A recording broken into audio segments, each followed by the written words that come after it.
Hello बच्चों, मैं doctor नवलते Bharti. Tuberose cultivation में पिछले 2 लेक्चर्स में हम लोगों ने ट्यूबरोज का जनरल इंट्रोडक्शन, उसका क्लास डिस्कस किया था। और उसके बाद सेकेंड वीडियो में हम लोगों ने कल्टीवेशन प्रैक्टिस को डिस्कस किया था, जिसमें ये डिस्कस किया था कि ट्यूबरोज को कैसे जो है प्रोपगेट करते हैं, किस मौसम में प्लांट करते हैं, है ना। और किस तरह से मेथड क्या है प्लांटिंग टाइम, फिर उसके बाद फर्टिलाइज़र, न्यूट्रिएंट की रिक्वायरमेंट और इरिगेशन प्रैक्टिसेस को डिस्कस किया था। ये उसी के क्रम में है जिसमें हम लोगों को आज इंटरकल्चरल प्रैक्टिसेस को डिस्कस करना है ट्यूबरोज में, कि मीन्स आफ्टर प्लांटिंग किस तरह से केयर मैनेजमेंट करेंगे जिससे कि हम क्वालिटी फ्लावर का प्रोडक्शन कर सकें। तो चलिए स्टार्ट करते हैं। इंटरकल्चरल प्रैक्टिसेस इन ट्यूबरोज। पहली इंटरकल्चरल प्रैक्टिस है वीडिंग, मतलब कि खरपतवार को हटाना। वीडिंग में हम वीडिंग कैसे करेंगे ट्यूबरोज में? In order to keep the plot free of weeds and to avoid the exposure of bulbs, the plots are weeded and earthed up once a month. Means अगर प्लॉट को weed free रखना है और किसी भी तरह से बल्ब को जो है वीड किसी के कंपटीशन में नहीं आने देना है फॉर सॉइल, वाटर और सनलाइट को लेकर के, तो जो प्लॉट्स है उसको हर महीने एक बार वीड फ्री कराना पड़ेगा, जिससे कि जो बल्ब है वो प्रॉपर जो है वो डेवलप हो सके अंडरग्राउंड पोर्शन पर। अदरवाइज बहुत ज़्यादा वीड होने लगती है तो न्यूट्रिएंट और वाटर के लिए जो है जो हमारा ट्यूबरोज का बल्ब है और वीड्स के बीच में कंपटीशन डेवलप होता है, और अल्टीमेटली जो है हमारी जो क्रॉप है वो उसको जो है हार्म पहुंचता है। The application of atrazine as a pre emergent weedicide keeps the plot weed free. ठीक है, तो केमिकली आप वीड को भी कंट्रोल कर सकते हैं, मैनुअली भी कर सकते हैं, पर एरिया अगर आपके पास ज़्यादा है तो आप केमिकल वीड कंट्रोल करिए, जिसके लिए एट्राजीन जो कि एक प्री इमर्जेंट वीडिसाइड है उसका एप्लीकेशन करना चाहिए 3 kg पर हेक्टेयर की रेट से, जिससे कि प्लॉट जो है वो वीड फ्री हो जाए। इसी तरह से ए प्री इमर्जेंट ट्रीटमेंट ऑफ ग्रामेक्सोन, ये भी एक हर्बिसाइड है, ओविडिसाइड है, जिसको कि 3 kg पर हेक्टेयर की रेट से अप्लाई करना चाहिए, है ना। और लेकिन एक साथ नहीं, जो है 3 बार में इस पोस्ट इमरजेंट वीडिसाइड को अप्लाई करना है 110 दिन के इंटरवल पे, है ना, रोज़ में। मतलब जो क्रॉप, मतलब आपने प्लांटेशन जो रो में किया है उसमें, तो इससे भी जो है वीड कंट्रोल हो जाती है। और या फिर आप मल्चिंग भी कर सकते हैं। मल्चिंग ब्लैक पॉलीथीन से या ड्राइड ग्रास से या फिर चॉप्ड स्ट्रॉ से। चॉप्ड मतलब कटा हुआ जो स्ट्रॉ, सूखा भूसा है, उसको चॉप कर दीजिए। चॉप मतलब छोटे छोटे टुकड़ों में कट कर दीजिए और उससे जो है सॉइल को कवर कर दीजिए, तो भी जो है सॉइल में वीड की प्रॉब्लम नहीं होगी। तो ब्लैक पॉलीथीन भी यूज़ कर सकते हैं, ड्राइड ग्रास मतलब सूखी हुई घास, और चॉप्ड स्ट्रॉ को भी आप इस्तेमाल कर सकते हैं। दूसरा इंटरकल्चर प्रैक्टिस जो ट्यूबरोज में अडॉप्ट करते हैं वो है अर्थिंग अप। ये भी बहुत इंपॉर्टेंट कल्चरल प्रैक्टिस है, क्योंकि ट्यूबरोज एक अंडरग्राउंड बल्बस क्रॉप है। तो जिस तरह से बल्ब प्रॉपर डेवलप होगी उसी पर डिपेंड करता है कि किस तरह से वेजिटेटिव ग्रोथ होगी, और अल्टीमेटली फ्लावरिंग उस पर डिपेंड करती है। तो अर्थिंग अप बहुत ज़रूरी है, जिससे प्रॉपर डेवलपमेंट हो, बल्ब जो है एक्सपोज ना होने पाए, मतलब ओपन ना होने पाए, इसलिए अर्थिंग अप करना पड़ता है। साथ ही साथ अर्थिंग अप इसलिए भी ज़रूरी है क्योंकि प्लांट जो है हर्बेशियस है, बहुत जो है स्ट्रॉन्ग नहीं होता है, सिर्फ लीफ जो है वो अबव द ग्राउंड पार्ट होती है। तो जो फ्लावर की जो स्पाइक्स आती हैं वो इतनी लंबी होती है कि किसी भी तरह की अगर हवा चल रही है, तेज़ हवा या बारिश हो गई, तो स्पाइक्स जो है वो गिर सकती हैं, है ना। तो ऐसे में स्पाइक्स को खड़ा रखने के लिए बहुत ज़रूरी है कि अर्थिंग अप जो है वो किया जाए, जिससे कि स्पाइक्स को काफ़ी, जो फ्लावर की जो स्पाइक्स है उसको काफ़ी जो है सपोर्ट मिलता है। तो इसलिए अर्थिंग अप मतलब मिट्टी चढ़ाना पड़ता है। जो रो में आपने रिज बनाई है उस रो पर जो है जो लगभग 2 से ढाई महीने बाद आप मिट्टी चढ़ा देते हैं, ताकि प्लांट जो अंडरग्राउंड बल्ब है वो अच्छे से डेवलप हो, और जो स्पाइक्स आने वाली हैं उनको प्रॉपर एनकरेज मिल सके। ये देखिए, ये जो है इंटरकल्चर प्रैक्टिसेस है ट्यूबरोज में, जिसमें रोज़ वीडिंग किया जा रहा है और साथ ही साथ मिट्टी चढ़ाते जा रहे हैं, अर्थिंग अप करते जा रहे हैं, है ना, जिससे कि पूरा प्लॉट वीड फ्री हो जाए, तो प्रॉपर वेजिटेटिव ग्रोथ होगी। अगर वीड प्लॉट में बना रहा तो क्रॉप की ग्रोथ जो है प्रॉपर नहीं होगी। उसके बाद नेक्स्ट आता है हार्वेस्टिंग और ईल्ड। अब जब आपकी क्रॉप जो है हार्वेस्टिंग के लिए रेडी होती है, तो वो जो टाइम पीरियड लेती है हार्वेस्टिंग के लिए, वो लेती है 3 से 3.5 महीने। मतलब जो ट्यूबरोज की प्लांटिंग से लेकर के, बल्ब की प्लांटिंग से लेकर के, मतलब फेब्रुअरी मार्च में जैसे आपने प्लांटिंग की है, तो उस 3 से 3 साढ़े 3 महीने के बाद ही फ्लावर्स जो है हार्वेस्टिंग के लिए वो रेडी हो जाते हैं, है ना। तो पीक जो पीरियड होता है हार्वेस्टिंग का, जिस समय मैक्सिमम आपको स्पाइक्स या फ्लावर्स मिलते हैं, वो महीना होता है अगस्त सितंबर। तो डिपेंड करता है आप किस पर्पज़ से हार्वेस्ट कर रहे हैं। जैसे हमने बताया ट्यूबरोज जो है कट फ्लावर के तौर पे भी यूज़ होता है और लूज़ फ्लावर के तौर पे भी यूज़ होता है, तो उस अकॉर्डिंग आपको हार्वेस्टिंग करनी है। अगर कट फ्लावर के तौर पे ट्यूबरोज का इस्तेमाल कर रहे हैं, कट फ्लावर मतलब कि पूरी की पूरी स्पाइक जिसको कि बुके वगैरह में यूज़ करते हैं, उस तरह से कर रहे हैं, तो फुली ओपन, मतलब जब स्पाइक में सारे जितने भी फ्लोरेट्स हैं, छोटे छोटे फ्लावर्स हैं, वो सब जब पूरी तरह से ओपन हो जाए बेस से तब जो है मतलब एक्रोपिटल सक्सेशन में ओपनिंग होती है फ्रॉम, मतलब बेस से लेके अबव तक। तो स्पाइक को बेस से जो है हम कट करते हैं, नीचे से उसकी रैकेज से कट कर लेते हैं पूरी की पूरी स्पाइक को। और अगर लूज़ फ्लावर के लिए हम मतलब हार्वेस्टिंग कर रहे हैं, लूज़ फ्लावर मतलब कि पूरी स्पाइक हमें एक साथ नहीं हार्वेस्ट करनी है, स्पाइक्स में लगे हुए छोटे छोटे फ्लोरेट्स को हमें अलग अलग हार्वेस्ट करना है, मतलब एक एक फ्लावर को अलग अलग। तो सिंगल फ्लावर को हम हार्वेस्ट करेंगे डे बाई डे, जैसे जैसे कि एक एक फूल खिलता जाएगा, है ना। और ये जो हार्वेस्टिंग है ये हम मॉर्निंग में करेंगे। ये हमने पहले भी बताया था, जितनी भी कट फ्लावर क्रॉप्स हम लोगों ने पढ़ी है, कि हमें फ्लावर की जो हार्वेस्टिंग है वो मॉर्निंग में करना बेहतर होता है, क्योंकि मॉर्निंग में प्लांट्स में जो है टर्जिडिटी रहती है, मीन्स वाटर का कंटेंट बहुत ज़्यादा होता है, जिससे कि फ्लावर्स की शेल्फ लाइफ जो है वो बढ़ जाती है।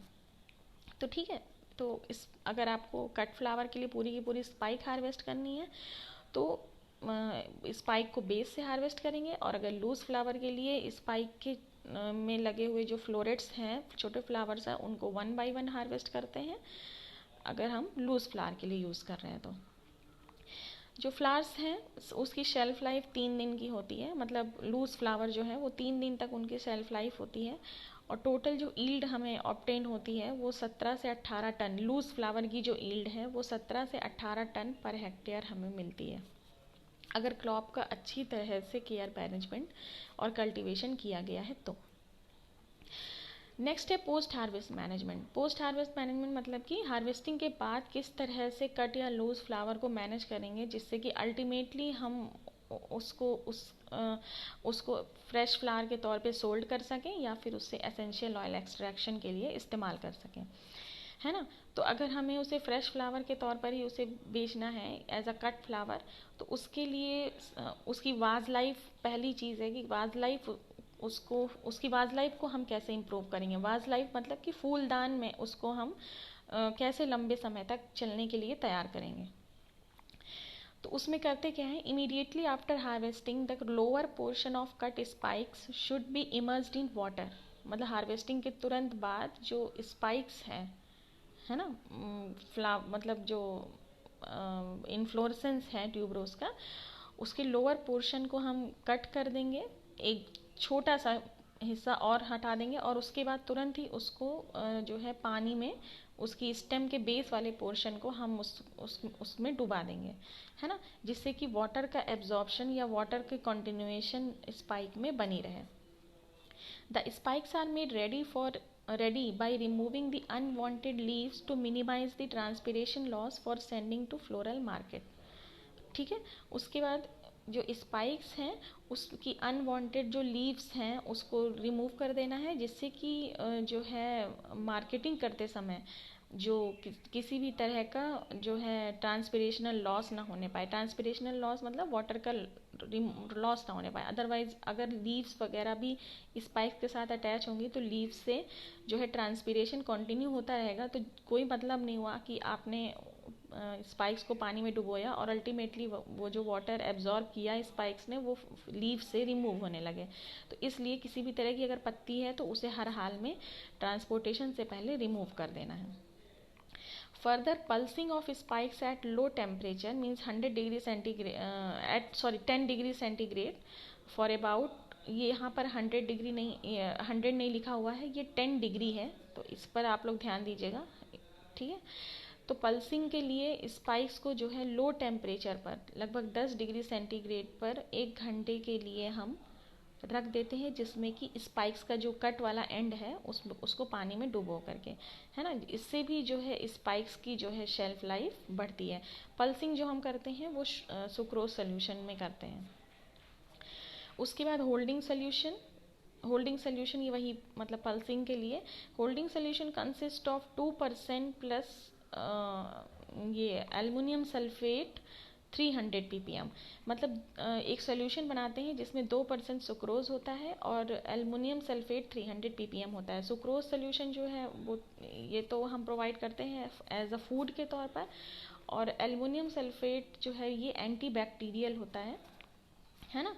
तो एंटी बैक्टीरियल होने की वजह से किसी भी तरह का पैथोजेनिक अटैक मतलब पैथोजन की वजह से किसी भी तरह का डिके नहीं होने पाता फ्लावर की स्पाइक्स में। तो इन दोनों को मिला करके सुक्रोज और एल्युमिनियम सल्फेट को मिला करके हम एक होल्डिंग सोल्यूशन तैयार करते हैं, जिसमें कि जो फ्लावर की जो स्पाइक्स हैं उसको हम डिप करके रखते हैं, ठीक है, ताकि उसकी पोस्ट हार्वेस्ट लाइफ और क्वालिटी को बढ़ाया जा सके। तो इस तरह से वाज लाइफ और होल्डिंग सोल्यूशन, वाज लाइफ बढ़ाने के लिए हम इस तरह के स्टेप्स को फॉलो करते हैं और होल्डिंग सोल्यूशन प्रिपेयर करते हैं, जिससे किसी भी तरह का पैथोजेनिक अटैक जो है वो या पैथोजेनिक डिके स्पाइक्स में ना होने पाए। ग्रेडिंग एंड हैंडलिंग, उसके बाद नेक्स्ट स्टेप आता है ग्रेडिंग और हैंडलिंग कैसे करेंगे। ग्रेडिंग का मतलब कि किस तरह से फ्लावर को अलग अलग साइज़ के बेस पे या लेंथ के बेस पे या कलर वाइज हम ये है ना किस तरह से हम उसको क्लासीफाई करेंगे, अलग अलग करेंगे, जिससे कि मार्केटिंग में हमें अच्छा पैसा अच्छा प्राइस मिल सके। तो कौन कौन सी क्वालिटी को ध्यान में रखते हुए हम ग्रेडिंग करेंगे, जिससे कि मतलब सारी की सारी स्पाइक्स हमें यूनिफॉर्म लगे, एक जैसी लगे। क्योंकि जब हमें सारी की सारी स्पाइक्स हमारी यूनिफॉर्म होंगी, एक जैसी होंगी, तो हमें उसकी प्राइस मार्केट में अच्छी मिलती है। तो ये जो यूनिफॉर्मिटी है इसको इसे लाने के लिए हम कई सारे क्राइटेरिया को फॉलो करते हैं। जैसे स्पाइक की लेंथ कितनी है, लेंथ को इक्वलाइज करते हैं, लेंथ वाइज हम ग्रेड करते हैं। या लेंथ ऑफ रैकिस, रैकिस मतलब क्या होता है, रैकिस जो स्पाइक है, जहाँ स्पाइक के जिस पार्ट से मतलब जो ग्रीन वाला पोर्शन होता है ट्यूबरोज में, जिससे कि वाइट कलर के जो फ्लावर्स हैं वो छोटे छोटे फ्लावर्स जहाँ जिससे जिस पोर्शन से जुड़े रहते हैं, एक सेंटर एक्सिस से जुड़े रहते हैं ना ग्रीन कलर की, तो उसे बोलते हैं रैकिस। मेन स्टेम जो होती है स्पाइक की, तो उसकी लेंथ कितनी है। फिर उस नंबर ऑफ फ्लावर पर स्पाइक, एक स्पाइक में कितने फ्लोरेट्स हैं, छोटे छोटे जो फ्लावर्स हैं वाइट कलर के वो उनकी संख्या कितनी है, ये भी मैटर करता है। वेट ऑफ स्पाइक मतलब ओवरऑल स्पाइक का वेट कितना है। इंडिविजुअल जो फ्लावर्स है उनकी क्वालिटी कैसी है, ठीक है ना। Straight and strong stem of uniform length मतलब सीधा स्पाइक जो है वो सीधी होनी चाहिए और उसके जो तने हैं रैकिस है वो स्ट्रॉन्ग होनी चाहिए। यूनिफॉर्म लेंथ मतलब एक ही लेंथ की लंबाई की होनी चाहिए। और and uniform stage of development, और साथ ही साथ एक ही स्टेज के डेवलपमेंटल स्टेज पर ये सेम होना चाहिए। डेवलपमेंटल स्टेज मतलब ऐसा ना हो कि किसी स्पाइक की सारी की सारी फ्लोरेट्स ओपन हो गई हैं और किसी स्पाइक्स में सारी की सारी फ्लोरेट्स अभी ओपन नहीं हुई हैं, कुछ ही हुई हैं। मतलब कि जो फ्लावर की ओपनिंग का जो स्पीड है वो लगभग सब में सेम होनी चाहिए, है ना। क्योंकि जिस स्पाइक में सारे फ्लावर्स ओपन हो जाएंगे उसकी शेल्फ लाइफ कम होगी, जिसमें फ्लावर्स अभी कम ओपन हुए हैं उनकी शेल्फ लाइफ लंबी होगी। तो इसलिए भी ध्यान रखना है कि जो डेवलपमेंटल स्टेज है जितनी भी स्पाइक्स हैं उनमें जो फ्लावर्स हैं वो भी सेम होने चाहिए। Flower should be free from bruises and disease and paste. मतलब कि फ्लावर्स जो है, स्पाइक में जो फ्लावर्स है उसमें किसी भी तरह का डैमेज नहीं होना चाहिए, है ना, किसी भी तरह का डैमेज, और ना ही किसी तरह का डिजीज़ और पेस्ट का इन्फेक्शन होना चाहिए। तो ये आप कल्टीवेशन के दौरान आप इस चीज़ का ध्यान रखेंगे। The individual florets for loose flower purpose are graded according to their size। और अगर लूज फ्लावर के लिए ग्रेडिंग करनी है तो एक एक फ्लावर को जो है हम उसकी साइज़ या के अकॉर्डिंग ग्रेड करते हैं, क्योंकि जो इंडिविजुअल जो फ्लोरेट्स होते हैं, लूज फ्लावर जो होते हैं, इनका इस्तेमाल ज़्यादातर फ्लोरल ऑर्नामेंट्स में होता है या फिर ऑयल एक्सट्रैक्शन के लिए।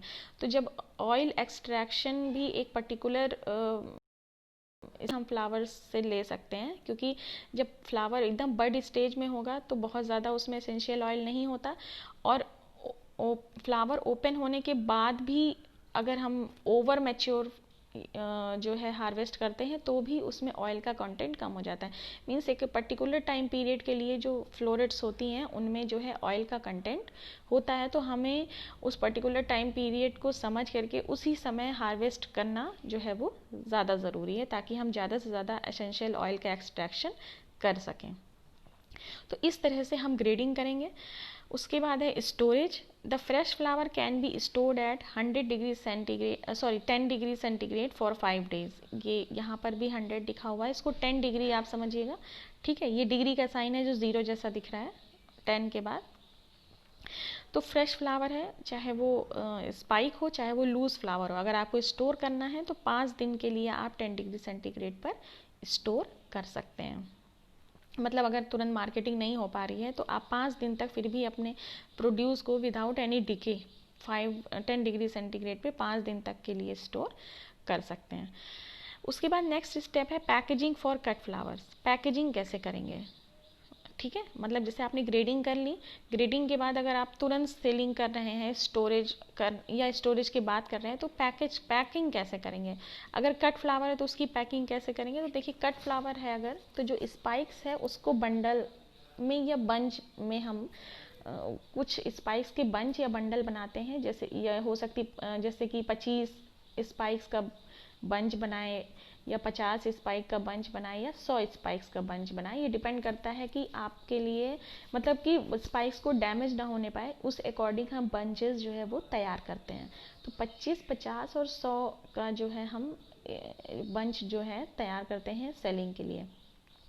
जब हम बंच तैयार कर लेंगे तो जो स्टेम पोर्शन है, जितनी भी स्पाइक्स है उसका जो लोअर पोर्शन है स्टेम, उस मतलब फ्लावर नहीं, फ्लावर के जस्ट नीचे थोड़ा सा पोर्शन स्टेम का भी जो रहता है, जो जहाँ पर फ्लोरेट्स नहीं अटैच होती हैं, उसको हम न्यूज़पेपर से चारों तरफ से रैप कर देंगे ताकि स्टेम में किसी तरह का डैमेज ना होने पाए, है ना। उसको न्यूज़पेपर से रैप कर देंगे और फ्लावर की बड्स को जो है डैमेज ना होने पाए इसलिए ऊपर वाले पोर्शन को जो है हम सॉफ्ट टिश्यू पेपर से या किसी पॉलीथीन से कवर करते हैं। लोअर मतलब जो स्पाइक है उसके लोअर पोर्शन को हम कवर करेंगे न्यूज़पेपर से, और अपर पोर्शन को जो है वो हम कवर करेंगे, मतलब फ्लोरेट वाले पोर्शन को हम कवर करेंगे जो है उससे टिश्यू पेपर से या फिर पॉलीथीन शीट से। These bundles are packed in rectangular bamboo baskets lined with Hessian cloths। उसके बाद इन बंडल्स को हम रेक्टेंगुलर जो बैम्बू बांस के जो बास्केट्स होते हैं उनमें पैकिंग करते हैं, फाइनल पैकेजिंग करते हैं। और जो बैम्बू बास्केट्स होते हैं उसमें अंदर वाले पोर्शन पर चारों तरफ पर हेसियन क्लॉथ से हम लाइनिंग कर देते हैं। मतलब एक क्लॉथ होता है, हेसियन क्लॉथ कपड़ा होता है ये, उसको बिछा देंगे पहले बास्केट के अंदर चारों तरफ से, ताकि किसी भी तरह से जो हमारी फ्लोरेट्स हैं वो बैम्बू के टच में ना आने पाए, है ना, क्योंकि बैम्बू जो लकड़ी है वो हार्ड होती है। तो उससे प्रोटेक्ट करने के लिए बैम्बू बास्केट में अंदर जो है हम हेसियन क्लॉथ को बिछा देंगे। उसके बाद हम जो है अपने ये जो ट्यूबरोज के स्पाइक्स के जो बंडल्स हैं उसको फिर हम रेक्टेंगुलर बॉक्सेस में रखते हैं। For long distance transport they are packed in square boxes और airy baskets। मतलब अगर लंबी दूरी के लिए ट्रांसपोर्ट करना है ना, लॉन्ग डिस्टेंस के लिए, तो स्क्वायर शेप का बॉक्स होना चाहिए। एरी मतलब एरेशन होना चाहिए बास्केट में, पूरी तरह से पैक्ड नहीं होना चाहिए, ठीक है। इसके लिए स्ट्रॉन्ग कार्डबोर्ड बॉक्सेस जो है ज़्यादा सूटेबल रहते हैं। और फिर इसको ईजिली आप रेल, बस, ट्रक के माध्यम से या एयर के माध्यम, बाय एयर आप ईजिली जो है ट्रांसपोर्ट कर सकते हैं। ये एक जनरल दिया गया है कि अगर बंच जो आपका है, चाहे वो 25 स्पाइक का हो, चाहे 50 का हो, चाहे 100 का हो, तो स्टेम लेंथ जो होनी चाहिए, अगर 25 फ्लावर का बंच है तो जो स्टेम लेंथ है वो 60 सेंटीमीटर भी हो सकती, 70, 80 और 90 इतने जो है स्टेम की लेंथ आप रख सकते हैं। 60 सेंटीमीटर, 70 सेंटीमीटर, 80 और 90 सेंटीमीटर। फिर जो पैकिंग करेंगे वो आप कॉरुगेटेड कार्टून बॉक्सेस में करेंगे, और नंबर ऑफ पीसेस तो 200 पीसेस पर बॉक्स। एक बॉक्स में 200 पीस जो है आप रख सकते हैं, मतलब बंडल्स आप रख सकते हैं। बॉक्स का जो साइज़ होगा वो 95, 40, 20 सेंटीमीटर मतलब लेंथ, ब्रेड्थ, हाइट होनी चाहिए। और वेट जो होगा वो टोटल ओवरऑल वो 16 से 17 केजी अप्रॉक्सीमेटली होना चाहिए। तो इस तरह आफ्टर पैकेजिंग आपका ट्यूबरोज जो है पूरी तरह से सिक्योर रहता है कि पैकेजिंग के अंदर उसे किसी भी तरह का डैमेज नहीं होने पाता है। फिर नेक्स्ट है packaging of loose flower purpose. अगर ये तो कट फ्लावर का हमने देख लिया, अगर लूज फ्लावर की पैकेजिंग करनी है तो वो कैसे करेंगे। Loose flowers of single flower tuberose are packed in bamboo baskets and baskets are covered with muslin cloth or with wet gunny bags। Means loose flower जो ट्यूबरोज के हैं जिसमें सिंगल सिंगल फ्लावर आपने सेपरेट अलग अलग से harvest किया है, तो उसको भी बैम्बू बास्केट्स में आप जो है पैक करते हैं और उसके बाद मसलिन क्लॉथ से कवर कर देते हैं, या फिर एक गनी बैग, जूट का जो बोरा होता है गनी बैग, उस गीले गनी बैग में भी आप उसकी पैकेजिंग कर सकते हैं, है ना। गनी बैग जो है गीला होना चाहिए। उसके बाद ताकि जो आपके फ्लोरेट्स हैं उनसे मॉइस्चर लॉस ना होने पाए, क्योंकि पेटल्स जो हैं उनसे बहुत जल्दी मॉइस्चर और लॉस हो जाता है, और जो वोलेटाइल ऑयल है वो भी बहुत जल्दी जो है रिमूव हो जाएगा। तो इसलिए लूज फ्लावर की पैकेजिंग और भी ज़्यादा इसेंशियल है। बेहतर हो कि इसको लंबे समय तक स्टोर ना किया जाए, उसको जल्द से जल्द जो है एक्सट्रैक्शन यूनिट तक हम पहुंचा दें ताकि एसेंशियल ऑयल का एक्सट्रैक्शन हो सके। About 10 to 15 kg fresh flower are packed in each basket, है ना। एक बास्केट में 10 से 15 kg फ्रेश फ्लावर को हम पैकिंग कर सकते हैं। They are also packed in gunny bags और polythene bags lines with newspaper. Gunny bag या पॉलीथीन बैग में भी हम इसको पैकिंग कर सकते हैं जिसमें न्यूज़पेपर की लाइनिंग होनी चाहिए, मतलब अंदर न्यूज़पेपर बिछा होना चाहिए। Then they are transported to the nearby wholesale market where they are sold by weight. फिर उसको नियर बाई जहाँ पर होलसेल की मार्केट होती है वहाँ पर पहुँचा दिया जाता है, जहाँ पर वेट के आधार पर इसको बेचा जाता है। तो लूज फ्लावर की पैकेजिंग जो है वो भी बास्केट्स में होती है, और इसको बहुत जल्द से जल्द डेस्टिनेशन पर पहुंचाना ज़रूरी होता है, क्योंकि लूज फ्लावर कट फ्लावर के कंपैरिजन में इनकी शेल्फ लाइफ जो है बहुत कम होती है। उसके बाद नेक्स्ट है एक्सट्रैक्शन ऑफ एसेंशियल ऑयल। अब ट्यूबरोज का जो फ्लोरेट्स है उससे एसेंशियल ऑयल कैसे एक्सट्रैक्ट किया जाता है। तो about 150 kg of flowers are required to produce 1 kg of brown semi solid absolute of enfleurage, है ना। मीन्स की जो है 150 किलो फ्लावर की ज़रूरत पड़ती है अगर आप 1 kg एनफ्लूरेज प्रोड्यूस करते हैं। एनफ्लूरेज मतलब कि जो एक्सट्रैक्शन के लिए फ्लोरेट्स का पेटल्स का वो पार्ट जिसको कि आप एक्सट्रैक्शन के लिए इस्तेमाल करने जा रहे हैं। क्या एक्सट्रैक्ट करने के लिए? कॉन्क्रीट या एब्सोल्यूट, मतलब कि एसेंशियल ऑयल एक्सट्रैक्ट करने की जो स्टेप्स हैं उसमें इनिशियल स्टेप में एनफ्लूरेज मतलब वो प्लांट का जो पार्ट है जिसको आप जिससे कि आपको कॉन्क्रीट या एब्सोल्यूट एक्सट्रैक्ट करना है ना, तो उसे बोलते हैं एनफ्लूरेज। एनफ्लूरेज एक्चुअली इट्स अ प्रोसेस, है ना, एक तरह की ये प्रोसेस है जहाँ जिससे कि हम जो है एसेंशियल ऑयल का एक्सट्रैक्शन करेंगे।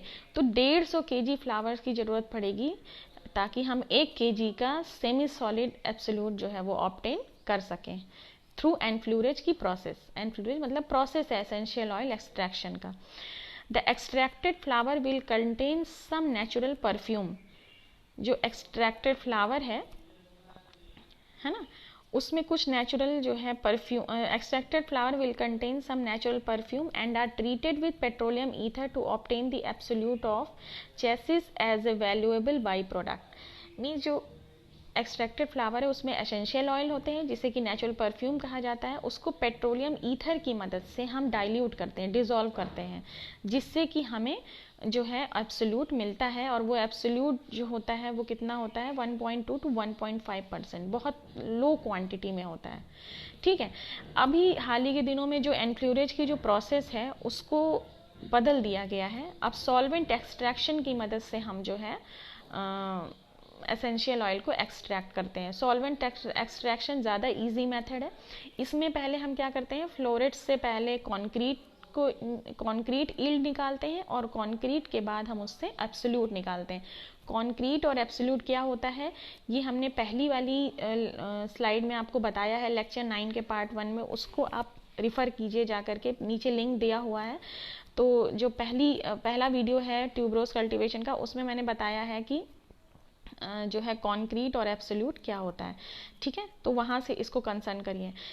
तो यहाँ पे हाँ, तो जो सॉल्वेंट एक्सट्रैक्शन मेथड है इसमें हम क्या करते हैं, जो extraction of tuberose flower with petroleum ether की मदद से हम जो है 0.08 to 0.11% तक कॉन्क्रीट ईल्ड निकालते हैं। कॉन्क्रीट ईल्ड मतलब कि जिसमें एसेंशियल ऑयल के साथ साथ जो है तमाम नॉन एरोमेटिक कंपाउंड्स भी उसमें होते हैं, है ना। एरोमेटिक तो जो हमें चाहिए मेन वो तो रहेगा ही, साथ ही साथ तमाम नॉन एरोमेटिक कंपोनेंट भी उसमें होते हैं, जैसे प्लांट पिगमेंट हो गया, क्लोरोफिल, ये सब भी होते हैं जिसकी हमें ज़रूरत नहीं होती। तो इसे बोलते हैं कॉन्क्रीट ईल्ड।